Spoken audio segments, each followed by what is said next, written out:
So we ended off yesterday saying two things. We were discussing needles in general. We're going to continue discussing if you find a needle in an area after you do the shechita. Another thing we said yesterday, which will be relevant, is we said we don't compare trephos, right? Just because something is a reality in this part of the anatomy doesn't mean it's a reality in a different vital organ. Okay, so we are near the bottom of Memchet Amud Beis. Yeah.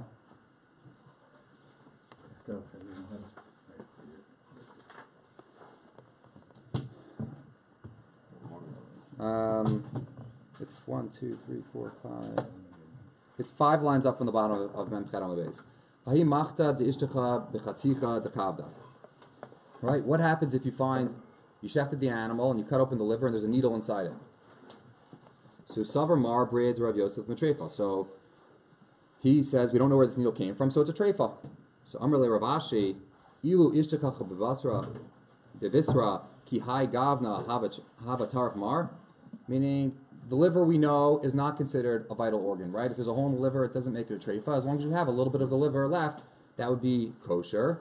So it's like regular meat. If you found a needle in a piece of meat, would you say that the meat is a trefa? It's only the vital organs. So why should we say that the liver is a trefa? So Ella Amaravashi Chazina Ikupa Labar Nekuve Nakef Vase. What do? We do research. We look to see if the which way the needle's pointing. If the flat side, the non-sharp side, is outside, so the sharp side is inside, then it's a trefa. Why? Because then it probably came through the food pipe, and it came in externally through the trefa, which means it had to puncture its way out of the food pipe, which would be a trefa. Ikrupa lagav simpona nakat va'asai. However, if the flat side of the needle is inside the liver, and then it's the pointy side protruding out of the liver, so then it would be kosher, because what that means is it probably came there ultimately by way of the windpipe, so it didn't have to puncture anything to get into the liver. So v'hani mile bali alimta. So this all is true that you're going to look at the direction of the needle with a large needle. Aval katinta, however, if it's a small needle, in which case both sides are sharp where they could pierce. Lo shna kupa lagav, lo shna kupa lavar. We don't care which way it's facing. Nekuvi nakev va'ase. We say for sure. We say for sure could have pierced it from the external in which case it could have pierced the food pipe, which would make it a trefa. So from the liver, if we find the needle in the liver, we ultimately have to do research. We don't say it's kosher or treif. We look at which direction the needle is, and that will direct us whether it's kosher or treif. Okay? That's quite interesting. Yeah, very interesting. Well, I think my guess is it sounds like because all these cases of needles, maybe it was common to have needles or thorns falling into these animals' organs. Umay shnami machat shenimtzas. So we just said, for a liver, we're going to look at which direction the needle's pointing. So how is that different from the ove beta kosos? That's the thick membrane in the basic kosos, which is one of the animal's stomachs. So we know if there's a hole in the animal's stomach, that's a trefa. So what's the case there? So we say that if you would find if you found a needle in the animal's stomach, so mitzad echad k'sheira. If it only punctures one of the walls, right? We say all these things have 2 layers. So if it only punctured one of the walls, if it only punctured the inside the wall, then we say it's kosher. Mishnei tzad and trefa. If it's punctured all the way through, we say it's a trefa, right? It's a complete hole. We've learned this. This is a consistent theme we've seen since we started the trefas. It has to puncture both membranes for something to be a trefa. So let's say e kupa lavar, e kupa lagav. We don't say which way is the needle pointing, right? We just say let's just see if it punctured all the way through or not. maybe we should be concerned, even if it's in the case where we say it's kosher, where it's puncturing inside the wall and it's not going all the way through. Maybe we should say, no, maybe it came from the outside and the hole just covered up, like we did with the liver. How come we're not saying that by the Beis HaKosos? So Amri, Hasam, Kevin Deika, Ochlim Umashkim, Em Ochlim Umashkim, Dechakua. No, we say the Beis HaKosos is different, right? The Beis HaKosos is one of the stomachs, and there's food and drink sloshing around in there. And we're going to say that even if it was pointing external, even if you had the blunt side on the outside of the Beis HaKosos, it wouldn't tell us anything because there's so much items in the stomach that it could have just pushed it through, and it would have been strong enough to push a blunt side of a needle through the exterior. So, like we said at the beginning of this year, which we repeated from yesterday, we don't compare trephos to trephos, meaning that which is necessarily true with the liver is not necessarily true with the Beis HaKosos, with the stomach. Okay. Hahu machata de ishtachag b'simpona rabba dekavda. What about the case where you find a needle that was in the blood vessel of the liver? Huna marbreid Rav Idi Taraf. So Huna. So the same question we're dealing with. How did it ultimately get her? Did it come through a windpipe or did it come through the food pipe? In which case, if it came through the food pipe, it had to have pierced the food pipe to get there. So, and I'm saying ultimately from the windpipe because it doesn't come directly. It comes, from the windpipe to something else into it.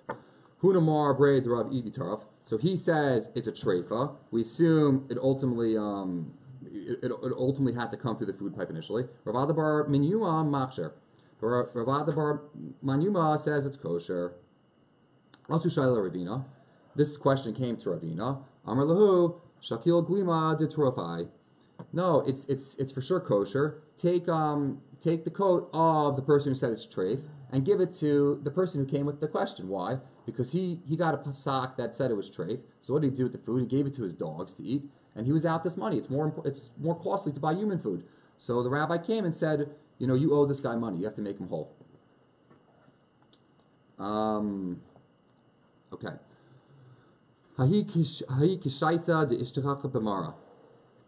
What about a case of a date pit that is found in the gallbladder? So Amar Ravashi, Ki Avinin Bar Rav Kahana Amar. Havadai Simpona Nakat V'asai. This item for sure came through a vein through a tube which was connected to the windpipe. Avagav delo ka nafka. Even though you wouldn't be able to actually take it out the route it came in, meaning you have no way of saying, like you can't physically push it through this vein it's in, which is ultimately connected to the windpipe. So, but nonetheless, we're going to say it came through the windpipe. How does that work? Because mirabahul duravale. Because we assume that it was shaken. It was shaken down over a very long time period. As the animal was moving, it kind of like ricocheted its way through and came down. However, we could say that specifically by a date pit because a date pit is round and it doesn't have hard edges. So you kind of almost have to say that because there was no way it could have pierced in. However, b'hani mila dedikla. This is true by a date pit. Aval dezita mivza biza. But in regard to an olive, which is sharp, we're going to say it pierced it. In which case, it would be treif, right? Because it only got into the gallbladder through cutting in. But you couldn't say that by a date. You were able to say it came through the windpipe originally, even though it doesn't actually fit that way because it's round. So there's not a logic to say it pierced through the food pipe. I mean, they're both kind of hard realities. So which one do you choose is what we're kind of dealing with. Can we abbreviate everything and say that if it goes through the food pipe, it's kosher. If it goes through the windpipe, it's not. The opposite. Kosher? Generally, if it goes through the windpipe, it's kosher. But if it goes through the food pipe, it's not kosher because the only way it's getting from the food pipe to the gallbladder is by piercing the food pipe. It's not a direct link. There's no tube that connects it. Whereas by the windpipe, there is a tube. The issue is by the windpipe, it's a small tube connecting it. So we're saying it doesn't really make sense that it fit this way. But it makes more sense than saying it pierced the food pipe because it's blunt. It's not sharp. So that's what we're kind of dealing with. The way to think about it is always that which you could say came through the windpipe gives you the ability to say it's potentially kosher, and that which came through the food pipe, it's most likely treifa. Because it also, just remember, also the food pipe is, as our Mishnah originally told us, the food pipe is more machmir, meaning just a small puncture would cause it to be a treifa, whereas the windpipe, it would have to be a majority slit. So we're not as sensitive when it comes to the windpipe. And why not through the stomach wall? No, so it's possible it did come through the stomach wall. But if it came through the stomach wall, how did it get to the stomach wall? It got there through the food pipe. So it could have it could have pierced the olive could have pierced the food pipe when it went down. But B, if it got through the stomach wall and it went into the gallbladder, the gallbladder itself and the stomach actually are considered vital organs. So just puncturing, if it came into the gallbladder, no matter how it came in, the gallbladder was pierced. And the gallbladder, the Mishnah taught us, if it has a hole, is a treifa. Okay. So it doesn't, but then it doesn't matter where it came from, no? Well, if it came externally into the gallbladder, if it came internally. If you had a vein that ultimately was connected, indirectly was connected to the windpipe, and it came that way, so it came internally, so it didn't necessarily pierce the gallbladder. That's what we're dealing with. Whether it came externally or internally. Look, how you work it out, how it came from the windpipe internally, I don't know. It's above my pay grade of the how the cow works. But I think but that's what they're basically saying. They're saying it had an internal route there, in which case there was no piercing, no puncture of either the two ways it could become a treifa that we should think about. Piercing, it's treifa. If there's a piercing of a vital organ, there's a treifa. And the gallbladder is. And the gallbladder is considered a vital organ. And the food pipe is also considered considered a vital organ. Yes. So And the windpipe is a vital organ, but it doesn't have the same sensitivity. It doesn't require just a puncture. But I think the easiest way to think about it is if it came externally, by definition, this vital organ, a gallbladder, there was a problem. And if it came internally, it's not a problem because it could have been inhaled. Okay. I mean, but either way, these are, what I think the Gemara is pointing you to is, you wouldn't know which way to lean without a Masorah, is the point. Meaning, what's more likely? They both seem very unusual because we're basically saying it came through the windpipe, and the only reason it got down there is even though it physically didn't fit was because the animal was shaking a lot. That's kind of like it's probably not so common. Okay, but we've been talking all about lungs, so now we want to understand where the word riyah comes from. Amar Rabbi Yochanan, lama nikra shma riyah. Why do we call the lung a riyah? Shemi'ira et einayim, because it illuminates the eyes. What does that mean? What we're saying is it's healthy for the eyes. So, what's that? Yeah, to see. Yeah. So to brighten the eyes. So it helps. It's healthy for the eyes. So yibayilahu lachila oides saman. So we're saying that the lung is healthy for your eyes. Is it if you eat it by itself, or if you would eat it, or you need to eat it with medicinal herbs to make it be healthy? So Tashma, we're going to answer this question. Damar Rav Huna bar Yehuda, Avuza bezuza veria didei ba'arba. When a goose costs 1 zuz and a lung costs 4 zuz, so if you're going to tell me that if you eat a lung by itself it's healthy, linko bezuza velecho. Just buy the goose for 1 zuz and then eat it. Ela ayde saman. So rather it must be that it's through samanim. What are we saying? We're saying that a lung costs 4 zuz and a goose costs 1 zuz. So what are you going to do if you're a smart, business guy? You're going to buy the 1 and get the 4. So obviously, when we say a lung costs 4 zuz, we're not talking about a lung by itself. We're talking about a lung with the medicinal herbs mixed into it. So the answer to our question of is the lung healthy by itself or with the medicine is it's with the medicine. Okay. Maybe they see it alone, and when you see it by itself, you see the color that it is for health reason. When you buy it with 1, you don't know what's going to be inside except, not necessarily it's everyone. Otherwise they would not. That's what it says. Right. Yeah. I mean, I think. Right. I think that. Look. I think they're trying to give us good advice. So. Okay. In kavaria hecha d'mimash mishma yedei detabcha. So, what's the law if the butcher was handling the lung, and then there was a hole in the lung where he was handling it? So we're not talking about where after the shochet slaughters the animal, there's a bedika, because that's done very sensitively, and they're obviously not going to create punctures when they know how to do the bedika. We're talking about during the act of shchita, it was like a rough surgery. Either he had to tear out the lung, or he had to get his hand out in the cavity, and he either scratched the side, or when he tore it off, he created a hole.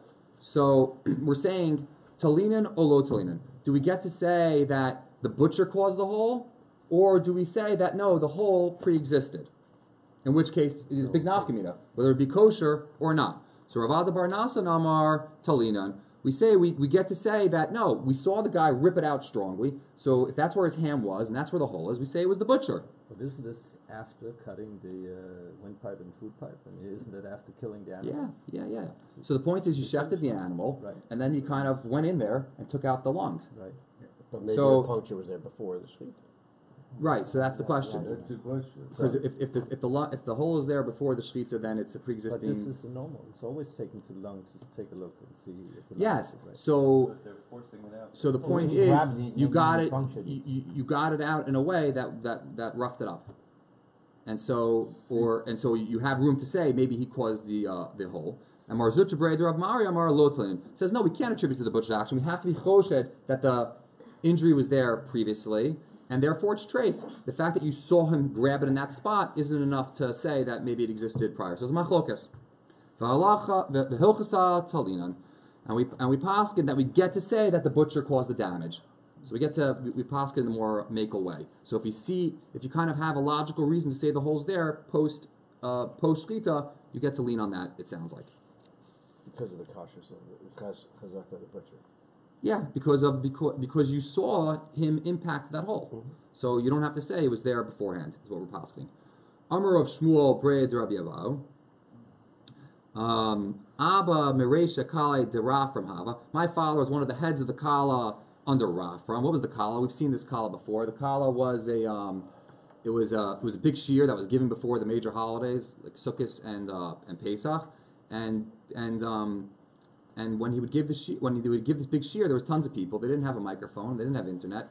So he would give it to people who were close to him. The Gadol Hador would give it to the Gadol of the area would give it to the close rabbis to him, and then these rabbis would echo it out, so everyone else would get to hear it. So my father was right next to Rafram when he was giving this shear, so he's very close to the Masorah. V'amar Talinan, and he said he agrees. We do attribute it to the butcher, meaning so it would be kosher if you saw the butcher mishandle it near the hole.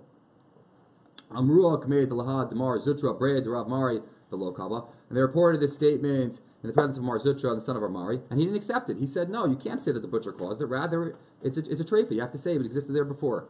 So Amrav Masharshia Kavase Davuad Abba Mistabra. No, my grandfather's view is more logical that it should be kosher, and we do attribute it to the butcher. The Hatalin Bezev. How do I know that? Because it's similar to the case of a zev. We saw this earlier in the Masechta, right? We said if you slaughter an animal, and then before you have a chance to do the bedika, a wolf takes the animal, runs away, and then the wolf comes back, and then you see, holes in the intestines. So you get to say that the holes were there because it was in the wolf's mouth. You don't have to say it was there pre-existing because you see a cat, see the wolf bring it back. So it's logical to say it caused these damages, and we don't say those holes existed before the slaughter. And so we're saying that's a parallel to this case. We saw the butcher roughhouse around the lung area, or this specific hole, area of the hole in the lung. So we don't have to go as far as to say that it existed before the shechita and it's kosher. Believe me, wolf never brings it back. Right. Now the case of Murna, a worm that's found inside the lung. Right. You take out the lung, and then you turn away for a second, I guess, and then you see a worm outside of the lung. So the question is going to be, did the worm exit before the shechita, in which case it would be treifa because it would have burrowed a hole, or if it exited after the shechita. So pligi ba Rav Yosef bar Dosef Rabbanan chara mar kodem shechita parish. One person says the worm exited before the shechita, in which case the animal's a treifa because it burrowed a hole in the lung, which creates a treifa. The chara mar la'achar shechita parish. And the other person says, no, he came out after the shechita, and it's therefore kosher. I mean, the whole only happens after you slaughter the animal. And the halacha is, we say it borrowed the whole after the shechita. And so we believe that it's fairly common to have worms in the lungs. Parasites. I thought they said in the other organs, like, I don't know, livers and things like this. That we saw earlier in the Masechta the case of I think it was worms in was it the liver? Yeah. And then I think also, I don't remember if it was in the Gemara, we heard a commentary about in the brain. There's definitely they had parasitic. I mean, we still have parasite worms, right? There's all these issues with sushi sometimes. For sure. If you're assuming it's after the shechita, it would be anywhere. Doesn't matter what. Right. But to your point, why do we ultimately say it came out afterwards? I heard this quoted. I think it comes from the Shulchan Aruch. That two reasons. That both reasons are the same idea. That it's habitual for the worm to stay in the lung as long as the animal's living. It's just two different reasons why. One is because it's comfortable, it's warm, and it's fleshy, and it's kind of its natural habitat. And only after the animal kind of gets killed and the blood stops flowing and it gets cold does it want to leave. So that's one logical reason. And the other logical reason is that as long as it's in the as long as the worm is in the lung, the animal's breathing very heavy, and there's forces at work that are keeping the animal in place. But once the animal's not breathing anymore, it doesn't have the force to keep it in place, so it can slide out. But those animals are kosher with the worms. Yeah. But not the brain or anywhere you see worm. Also. It doesn't sound like it's an issue. It doesn't sound like I think there's. But but you get rid of the worms and it become kosher. Like the lettuce you buy, vegetables is filled up with worms. Bugs. Right. Bugs. Well, the worm's not here anymore. The worm's so gone. Once they clean it up, everything washed off. Well, it's an interesting question because we eat liver, right? We eat liver. I don't know how you get all those worms out of the liver. Well, the general way I understand it That's what the mushkiach was saying. That's why you have to boil it. the general way I understand it, and this obviously is like a hotly debated topic, especially in like more religious areas, is that which you can see. The halacha generally is concerned with that which you can see. So the idea is, if you see something, see a worm, that's a concern. If you have like a microscopic bug that you don't see, I think it's less of an issue. I thought the fact that you're eating a whole animal, organism. Yeah, maybe. Complete animal is a problem.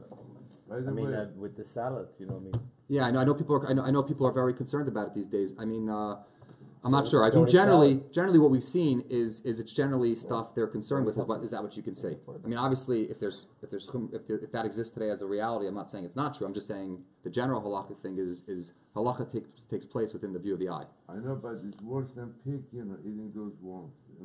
Don't eat the worm. If you see the worm, don't eat it. There is special Send it back to the vegetables. kitchen. There is special vegetables called postif. Yeah, they grow Postif, they grow them and they're like sealed, and then there's no microscopic bugs if you want to buy them. $10 a bag. My kids buy this salad. Okay. All right, guys. Okay. Weiter in Chullin. Not okay. Reb Shimon Omer ad shetinakev. So we're going back to the Mishnah, right? So we're finally kind of moving forward in the Mishnah. We were talking about lungs, and we're saying if there's a hole in the lung, it's not kosher. But if you remember, Rabbi Shimon argued on the Tanakama.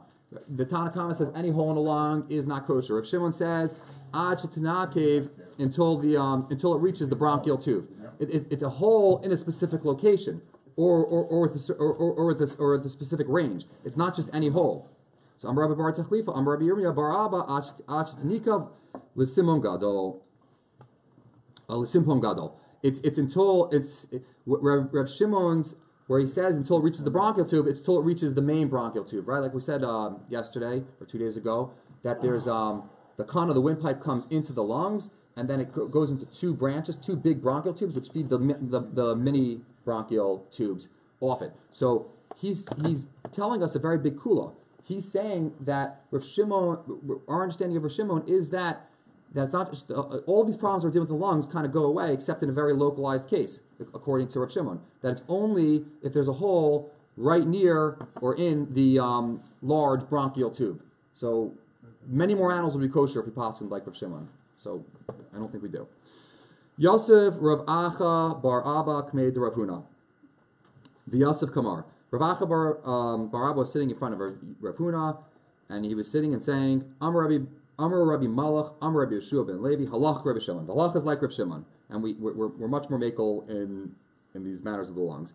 Amar le Malach Arava Kamarta. Rav Huna said to Rav Acha Barava, are you referring to Malach from Arabia? Ein halach Rabbi Shimon Kamar. He said its halach is not like Rav Shimon. So Ki Salak Rabbi Zera. Rabbi Zera came up to Eretz Yisrael from Babel. Ashke Larav Bibi Diyasif Kamar. He found Rabbi Bibi who was sitting and saying, Amar Rabbi Malach, Amar Rabbi Yeshua ben Levi, Halach Rabbi Shimon. Rabbi Malach says the halach is like Rav Shimon. Amar Le Chai Damar. By the life of Master, I swear, the Anav Rabbi Chia, Rabbi Ravasi, me, Rav Chia, and Ravasi, we all Iklan Laatre to Rabbi Malach. We all actually went to visit Rav Malach. V'amri Le. Iyamar Mar halach Rabbi Shimon. Does the master say that the halach is like Rabbi Shimon? But Amar Lan ain't halach Rabbi Shimon Amri. And he said no, the halacha does not follow Rav Shimon. I mean, you see how important this idea is. This is really a lot of the issues of kashrus around the lung. And Rav Shimon is very makel, so they sought him out because this was a major idea. And ultimately he said we don't follow the halacha of Rav Shimon. And you guys who say. Who say we do? What are you basing it on? You saying we do follow Rav Shimon? Amar Lei, Hachi Amar Rabbi Yisach Bar Ami Amar Rabbi Yoshua ben Levi. We also have a tradition. We have a tradition from these rabbis that halach Rabbi Shimon. And then the Gemara paskins ve'ein halach Rabbi Shimon, and the halach is not like Rabbi Shimon. And Rashi tells us this was basically the final Amoraim of the Gemara paskins on this matter. They basically said that the halacha does not follow Rabbi Shimon, and that's in fact the way we practice. Follow Rabbi Shimon or don't? Do not. So basically, as long as there's any hole in the lung, it's a problem. It doesn't matter if it's specifically near the large bronchial tube. Lungs are serious. Okay, next case of the Mishnah. Nikva hakeva. If the stomach has a hole, this is one of the four stomachs. If the stomach has a hole, it is a treifa. So now, because we're talking about the stomach, we're going to talk about other laws related to the stomach. Amar Rabbi Yitzchak bar Nachmani, Amar Rabbi Yoshia. Chelev sha'al gabei keva, regarding the fat that's on top of the keva, this stomach. Kohanim nagubo, Rabbi Yishmael she'amar mishum avosav. The Kohanim are able to eat this fat, like Rabbi Yishmael said, in the name of his forefathers. Right? We know there's permitted fats and forbidden fats. So the question is, this stomach is one of the items that is given to the Kohen, right? We give him the stomach, and we give him the jaw, and we give him the foreleg, right? I think the foreleg, so this stomach, whether you can give this fat or not, or whether they can eat this fat is would matter in a sense. So he's saying it's a controversial matter. We're going to see later on that not everyone agrees with this, and he's basically saying that this fat is not forbidden, and the Kohanim can eat it. So the simanacha, and the way you know how to remember this is Yishmael Kohana Misai Kohana. Yishmael the Kohen helped the Kohanim all the time. Right? He was no B'davar. No, God forbid, he wasn't no B'davar, but they're saying that's good to remember it. So Maihi, what's this talking about? We just said that Yishmael the Kohen always helps the Kohanim. So you're not going to say he always helps the Kohanim based off one ruling. So there must be other things. Titanya, we learned in the Brisa regarding Birchas Kohanim. Ko tivarchu es bnei Israel. So you shall bless the children of Israel, right? Hashem says that to the Kohanim. Rabbi Shmuel Amar, Lamanu bracha liYisrael mipi Kohanim. We learn from this that the Kohanim bless Israel, and LaKohanim Atzman lo lamdanu. But where do we know that the Kohanim also get a bracha, get blessed? Kashu Omer v'aniv avarchem. When the Torah says, and I will bless them. Havi Omer Kohanim avarchem Yisrael v'Kadosh Baruch Hu mavarach leKohanim. Say that the Kohanim, when they bless Israel, the Holy One, Hashem also blesses the Kohanim. What's the pasuk? So this is the pasuk in the Torah that says, "V'samu et shemi al bnei Yisrael va'ani avarchem." So Rabbi Shmuel is teaching this part, "Va'ani avarchem," and they shall place my name on the children of Israel, and I will bless them. So when they place the name on my children of Israel, I will bless them. Rabbi Shmuel tells us that is going on. Hashem will then bless the Kohanim as well. So this is the teaching that teaches us that Rabbi Shmuel is generous towards the Kohanim. Rabbi Akiva argues on Rabbi Shmuel. He says that's not true. That pasuk's not telling us that. Lamandu bracha Yisrael mipi Kohanim. It teaches us that the bracha to the Israel comes from the mouth of the Kohanim. Mipi gvura lo lamdanu. But we have not learned that Hashem himself blesses Israel. However, then the Torah says, Vani avarchem. Havi omer kohanim avarchem Israel, v'akadosh baruch hu maskim ayadam. So what's Rabbi Kiva saying? Rabbi Kiva is saying, we touch this pasuk of the Samu et Shemei al bnei Yisrael, v'ani avarchem. Rabbi Shmuel says, v'ani avarchem, and I will bless them as going on the kohanim. Rabbi Kiva says, no. What this is teaching us is, you the kohanim are going to bless Israel, v'ani avarchem, and then I am going to bless Israel. Meaning, I'm going to effectuate this bracha, right? The kohanim don't have the power to really do anything for us. They only have the power to basically beseech Hashem. So I'm going to basically make their words come true. I'm going to make the blessing to you. I thought it was like they're being used as a vehicle, the Kohen names, to transfer. Yes, they are. They are. So what Rabbi? So they are. So Rabbi Kiva is saying is that the Torah is telling you, "V'samu et Shemei al bnei Yisrael." I will, and they, the Kohanim will bless Israel. V'ani avarchem, and I will bless them. So I'm, the Kohanim are the vehicle to get Hashem to bless them. But Rabbi Shmuel disagreed on how to understand the pasuk. He understood that Lashon is teaching us that not only is Israel getting blessed and the Kohanim blessed, it's not teaching me that it's forcing Hashem to bless as well. Rather, it's saying that the Kohanim also get a bracha. So that's the machlokas. So El Rabbi Kiva bracha la Kohanim and Ali. But what do you mean? But we know Kohanim get a bracha from Hashem also. So where does Rabbi Kiva know that Kohanim get blessed for blessing Israel, if not from that pasuk? So Rav Nachman bar Yitzchak, mivarecha mivarecha. When Hashem tells Avraham, and I will bless those that bless you. So just as the Kohanim blessed the descendants of Avraham, so Hashem is going to bless them because that's the promise to Avraham. And this is in general, a mivarech v'burach. Yeah, exactly. Yes. This is the Gemara. This is the Gemara. Izzy's saying a very important thing. Anyone who blesses someone gets a blessing. And commentators say also it even means a guy. If a guy gives a Jew a blessing, they're going to get blessed. So this Gemara, very powerful stuff. Okay. Usumai Messiah Kohane. In what way is Rabbi Shmuel helping the Kohanim? Right. If either way the Kohanim are getting a bracha, you're just not sure where to darshan. How they're getting the bracha. They're getting a bracha irrespective, either from this pasuk or from the pasuk related to Avram. So how's he really being generous to the Kohanim? Demokle the birchas Kohanim makam brachas Israel. No, if they would specifically get a bracha when they're blessing Israel, that's a more powerful bracha than a different bracha. And Rashi tells us because there's a general idea if when all of Israel's getting a bracha, you're getting a bracha as well. That's better. There's a better cause to that. I'm not sure how that works, but that's what the Gemara is telling us. Fine. Rabbi Shmuel Sh'amar Mishuma Osav Maihi. Rabbi Shmuel said that he has his teaching from his fathers. What is it? Titania, meaning what was the original thing? The original thing is that Rabbi Shmuel told us that the chaylev of the fat is kosher, and the Kohanim get to eat it, and that was generous to them. So let's learn that brisa. Titania, we went to the brisa. If you ask kol achaylev asher al karev, all the fat that's on the innards. This is the pasuk. This is the makor. This is the makor for the pasuk that talks about the fats that need to be burnt. Let me just say one point of introduction. Generally, not always, but generally, the animals that are forbidden are parallel to the animals that are burned in the mizbeach. And so, if it's included the fats, so if it's the fat that's being burnt in the mizbeach, then in a chulin animal that would be a fat that's forbidden. Generally, not always, but that's the general kind of rule. So he says. So the Torah tells us the et kol achelav asher al karev. And all the fats which are on the innards. This is the second, mentioning of fats being burnt in this pasuk. He darshins the vav. The word vav is superfluous. So lahavi chelev shal gabed hadakin. He says that vav comes to teach him not just the fat that's on the pouch, on the pouch, but also the fat that is on the intestines. Divrei Rabbi Yishmael. So he comes to say that's also forbidden fat, or that's also a fat that needs to be burnt. Rabbi Kiva amar lahavi chelev shal gabed hakeva.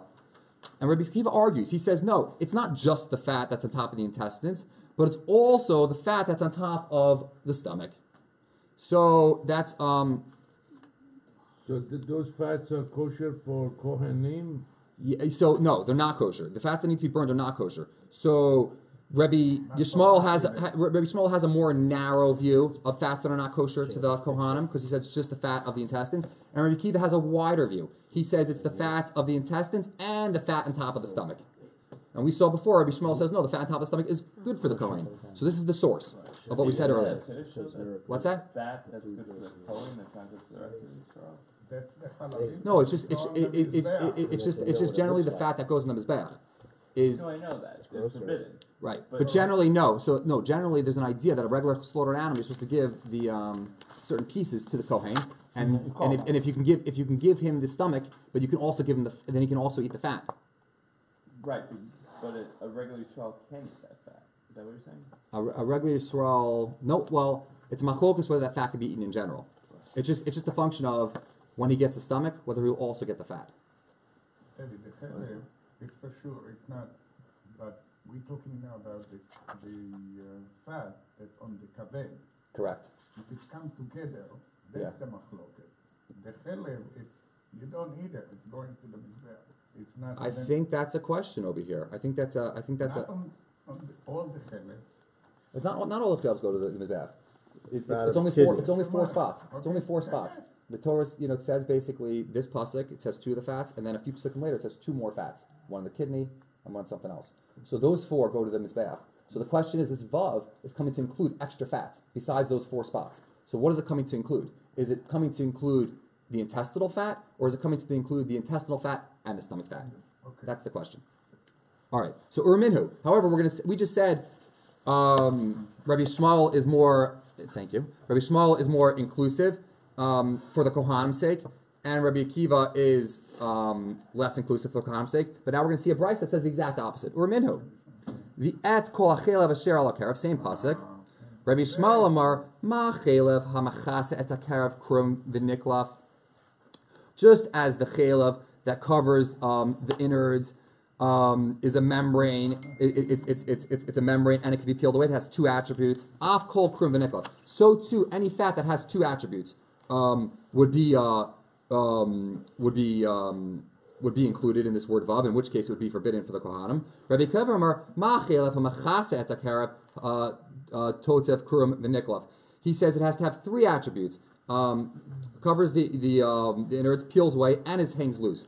Af kol totev krum v'niklaf. So we see in this scenario, Rabbi Akiva, if the fact that it has to have 3 attributes versus 2 attributes, he has a more limiting view of what's going to be a forbidden fat, in which case there's going to be more included to the kohanim. So it's the exact opposite of what we just said. Here, the Rabbi Akiva is being better to the kohanim. Rabbi Shmuel is being worse to the kohanim on the same idea. So shalach rav. But there's a problem. So which Bryce is accurate? So shalach ravin mishmei Rabbi Yochanan ki hi tzhatzah shal Mishnah.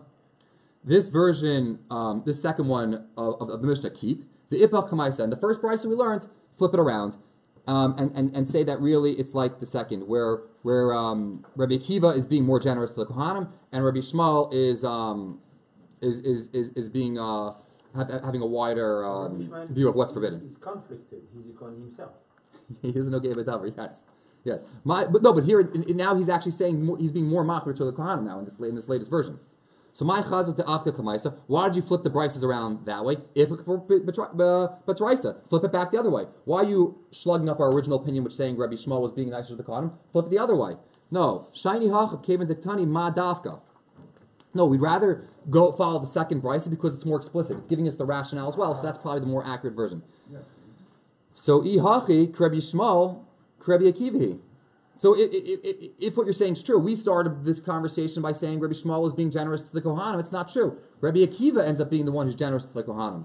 So Rav Nachman bar Yitzchak, Shamar Mishum Avosav V'lei Lo Sfiralei. No, he is being generous to the kohanim. Why? Because really he's posting like Rabbi Akiva, which is the way his forefathers posted. However, he happens to not agree with that psak. He has a different drasha. So he's being generous because he's going against his own psak and poskening with the more makel opinion, which is going to give more fat to the kohen. So if the Kohens eat those fat, then they could eat it too. It's kosher. It's kosher. It's kosher. Yeah, it's kosher. Right? It's Okay. kosher. That's the whole point. Which fats are usher because they would have to go up on the mizbeach or not? What's included in this extra vav? So Amarav chelev tahor sosim tamei eno sosim. So now we want to say that if there's a hole in the stomach, we know that's a treifa. So if there's fat, if there's chelev that's tahor that would be permitted to eat, and it seals up the hole, that's a good seal. However, if it's tamei fat and it seals the hole, that's not going to be a good hole. Rav Sheshes Amar echad zeh v'echad zeh says, no, either way, it's a good hole and it's kosher. Why Rav Zera chelav chayav mai? What about the chelav of a chaya? Right, a wild animal is never offered on the mizbeach, so it doesn't really have kosher and not kosher animals. But we're saying the parallel fats that are that would be kosher and not kosher by domesticated animals does have the same properties when it comes to a wild animal as relates to sealing a hole. Dav gamar chelav tar sosem v'hai nami tarhu or dilma mishum d'mahadik v'hai lo mahadik. Meaning, are we saying it's based on the fact that one's kosher, or we're saying it's based on the fact that it seals it properly or doesn't seal it properly? So Amar Abaye, my tibayale, nehi deshari b'achila adak lo mahadik. Nehi deshari b'achila.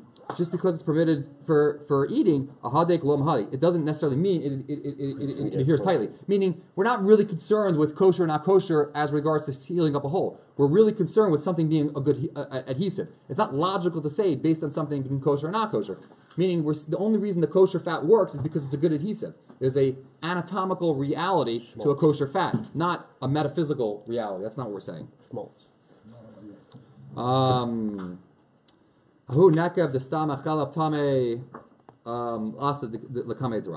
there was a puncture, a hole in the stomach that came in front of Rava that had forbidden fat that bleeded into it. So as we saw, it's machlokas. So Rava l'may nichishlei. It's not a problem. It's kosher. Why? Chada daha marav sheishach chela tamei nami sosem. Right? Because Rav Sheshes holds that unkosher fat also can act as a good seal. V'od, and furthermore, haTorah chasa al monim sheYisrael, and we know that there's a concept in general in the Torah that the Torah has rachim on a Jew's money and doesn't want us to spend extra money. So he's saying for those two reasons it's kosher. So Amar le Rav Papa Rava. Rav Yisura Deoraisa Ba'atamar Tatorah Chasa Al Monim sheYisrael. What are you talking about? This nice idea that the Torah doesn't waste a Jew's money. You're going to say like it's going to come uproot a potential Isra Deoraisa? That doesn't make sense. So that's you can't possibly based off that idea. All right, we'll hold it up here. Amazing. It sounds like because it's expensive, it becomes kosher.